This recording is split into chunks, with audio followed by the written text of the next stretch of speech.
Alhamdulillah di Indonesia, meskipun negara kita negara Pancasila, tapi syariat Islam berlaku di Indonesia. Ini perlu dipertahui. Sebab anak-anak muda sekarang banyak diracun oleh orang-orang ekstremis, radikalis yang mengatakan Indonesia negara setan, togut, hukumnya hukum kafir.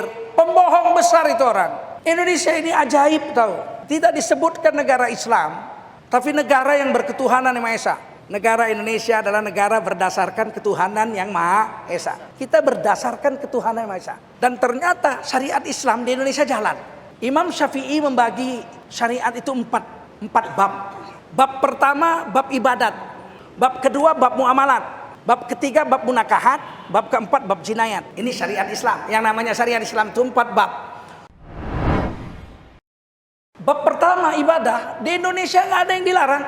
Mau zikir seharian, mau sholat sunat 1000 rakaat sehari semalam, mau pakai cadar boleh. Saya pakai negeri pakai jubah, ngajar sastra Inggris pakai jubah. Anak saya pakai cadar, istri saya pakai cadar, nggak ada yang larang. Mau umroh tiap tahun boleh. Saya tiap tahun umroh, nggak ada yang ngelarang. Mau ngapain aja, mau potong korban boleh. Mau ngapain ibadahnya? Ibadah apa? Puasa boleh. Tidak ada larangan. Dijamin. Indonesia menjamin tiap-tiap warga negara untuk menjalankan agama garis miring kepercayaannya sesuai dengan agamanya. Beres. Bab muamalat. Bapak mau jual beli, sistem Islam sudah ada undang-undangnya. Di negara Indonesia undang-undang bank Islam ada, undang-undang asuransi Islam ada, undang-undang finance keuangan Islam ada. Nggak ada di negara lain seperti ini. Bebas. Dilindungi undang-undang. Munakahat, nikah, urusan perkawinan bahkan sejak zaman Belanda itu sudah diurus negara. Setelah merdeka 7 kata dihapus dari Piagam Jakarta. Ketuhanan yang Maha Esa, dengan kewajiban menjalankan syariat Islam bagi pemeluk-pemeluknya. Dihapus atas usul Dr. Maramis supaya orang Nasrani dan Hindu tidak merasa dijajah oleh Islam. Boleh coret. Tapi kompensasinya apa? Ulama-ulama kita Yai Hashim Asy'ari, Bagus Hadi Kusumo, Kasman Singodimedjo, Kahar Muzakir yang mendirikan negeri ini, tanya kompensasinya untuk orang Islam apa? Karena umat Islam tidak bisa hidup tanpa negara. Akhirnya dibikin Departemen Agama. Sampai kiamat Departemen Agama nggak boleh dihapus. Di Saudi nggak ada Departemen Agama, di Kuwait nggak ada, di Irak nggak ada, di Malaysia nggak ada, Singapura nggak ada, di Thailand nggak ada. Yang ada Departemen Agama hanya di Indonesia. Di Brunei aja negara Islam nggak ada. Karena apa? Karena kompensasi 7 kata dicoret. Bahwa bangsa Indonesia tidak bisa hidup tanpa negara.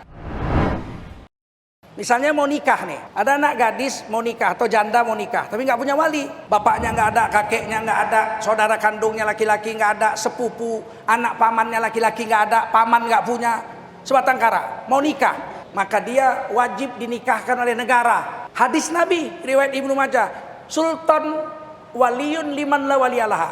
Negara adalah wali bagi wanita yang tidak punya wali. Jadi wanita ini harus pergi ke mana? Ke pemerintah. Pemerintah membuat wakilnya. Apa itu? Yang urusin agama umat Islam. Namanya Departemen Agama. Biar paham nih. Tinggal satu lagi. Cerai pun gitu. Mau cerai harus lewat pengadilan agama. Ini munakahat.